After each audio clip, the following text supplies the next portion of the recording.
Écoutez cette histoire. Allah subhanahu wa ta'ala fait ce qu'il veut, quand il veut. Nous sommes pendant la période du Hajj et nous avons l'imam qui est très pauvre. Il a faim, il porte des haillons et il est dans une situation donc extrêmement précaire. Durant le pèlerinage donc, en marchant, il voit une bourse en soie rouge. Il la ramasse pour essayer de trouver son propriétaire. Il l'ouvre pour voir ce qu'il y a dedans, afin justement que si quelqu'un vient lui dire que cela lui appartient, il lui posera tout simplement la question, d'accord, qu'y avait-il dans cette bourse? Il ouvre la bourse et il voit un collier magnifique, d'une valeur, on l'apprend par la suite, de 50 000 dinars, une véritable fortune. Il fait l'annonce aux gens. Et il entend un homme qui lui-même fait une annonce. Est-ce que quelqu'un aurait vu une bourse en soie rouge? Est-ce que quelqu'un aurait vu une bourse en soie rouge? Il a l'air un petit peu paniqué. L'imam al-Bazzar lui dit, oui, viens s'il te plaît. Et il lui dit, qu'y a-t-il dans la bourse? Il lui dit, il y a un collier. Et il lui dit, peux-tu me le décrire s'il te plaît? Il lui décrit le collier. Il lui dit, alhamdoulilah, j'ai retrouvé le propriétaire. Il lui donne. L'homme, très reconnaissant, lui dit, laisse-moi t'aider. Il voit sur lui les traits tirés, la faim qu'il tenaille, la mine déconfite. Il voit cela. Et il lui dit, laisse-moi te donner 50 dinars. 50 dinars c'est une belle somme, attention. Imam al-Bazzar refuse.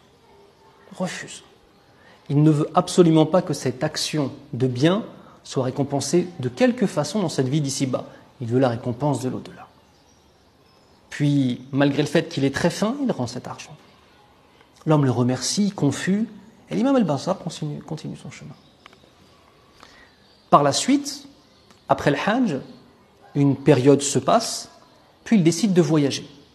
N'ayant pas assez d'argent là où il est, il tente de trouver son rizq autre part. Il prend le bateau et durant la traversée, il y a une tempête. Le bateau chavire, il se retrouve expulsé du bateau, s'accroche à des déchets du bateau, réussit à flotter sur l'eau et est rejeté sur les rivages d'une île. Il arrive sur les rivages de cette île, épuisé, il n'en peut plus. Il marche, voit un petit peu de civilisation, va vers cette civilisation.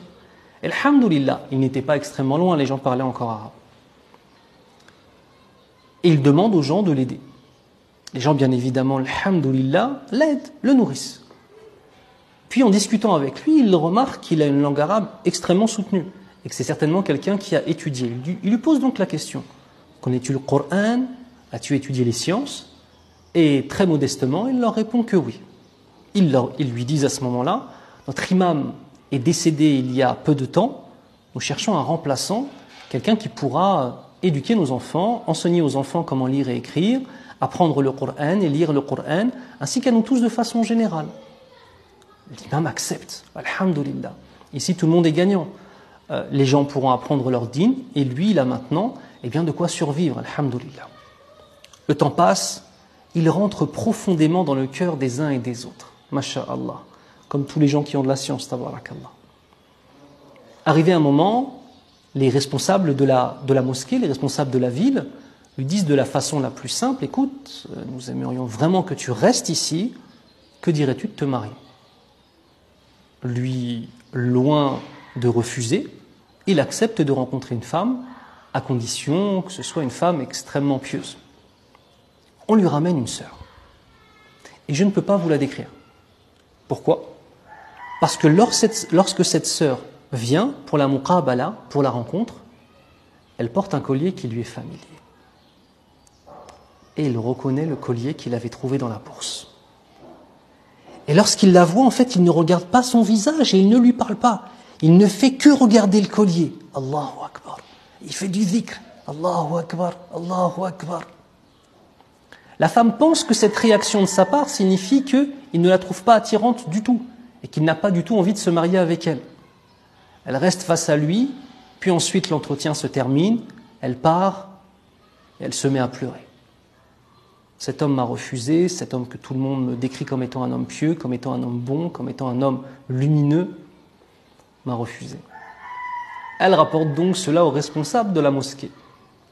Et le lendemain, au subh, il voit que l'imam a une mine, on dirait, il n'a pas beaucoup dormi, subhanallah.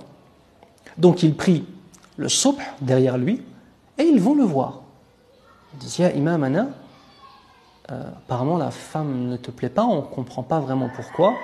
Elle nous dit que tu ne l'as pas regardée une seule fois. Pourtant, durant la muqabala, quand on rencontre une femme pour le mariage, on regarde cette femme pour voir justement si elle nous plaît, notamment. Il dit, vous n'avez pas compris. Lorsque j'étais au Hajj, j'avais trouvé une bourse en étoffe rouge. Un homme cherchait cette bourse, et c'était ce collier qui était dans cette bourse que j'avais trouvé, et je lui avais rendu. Quand il dit ça, toutes les personnes présentes dans la salle font le takbir. Allahu Akbar! Allahu Akbar! À un tel point, on dit que les murs ont failli trembler. C'est une façon de dire les choses. Et lui, il ne comprend pas pourquoi tout le monde se met à dire Allahu Akbar. Il lui dit, écoute, cette jeune fille qu'on t'a présentée pour le mariage, c'est la fille de notre imam qui est décédé. Et cet imam qui est décédé, rahimahullah, nous répétait sans arrêt, Ya Allah, on l'entendait faire cette dua, Ya Allah, fais que je puisse rencontrer un homme qui soit semblable à celui que j'ai rencontré pendant le Hajj et qui a rendu le collier de ma fille, car je n'en ai jamais rencontré comme lui. Ya Allah, fais qu'un homme comme cela puisse se marier avec ma fille. Allahu Akbar.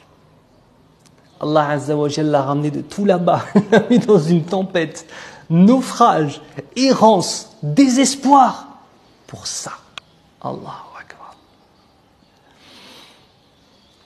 Cette histoire, en fait, nous enseigne beaucoup de choses. Vraiment, vraiment beaucoup de choses. Et parmi les choses qu'elle nous enseigne, ne t'arrête jamais à l'apparence des choses. Tu ne connais pas les plans d'Allah Azza wa Jalla. Toi, mon frère, toi, ma sœur, tu as un travail.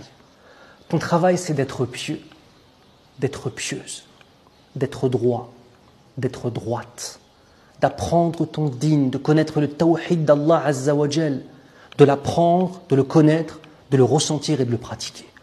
Et donc, en quelque sorte, de le vivre tout simplement.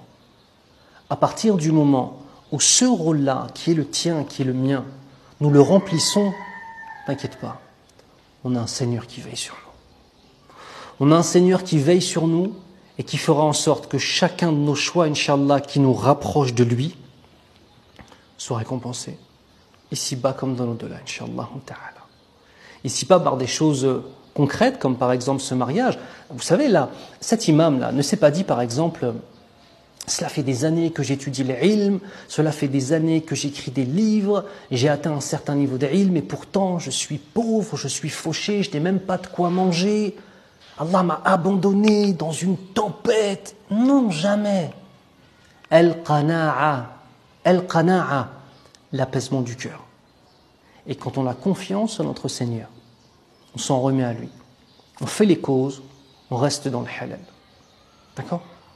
Qu'Allah vous préserve tous et toutes. Je vous aime pour Allah subhanahu wa ta'ala. Wassalamu alaikum wa rahmatullahi wa barakatuh.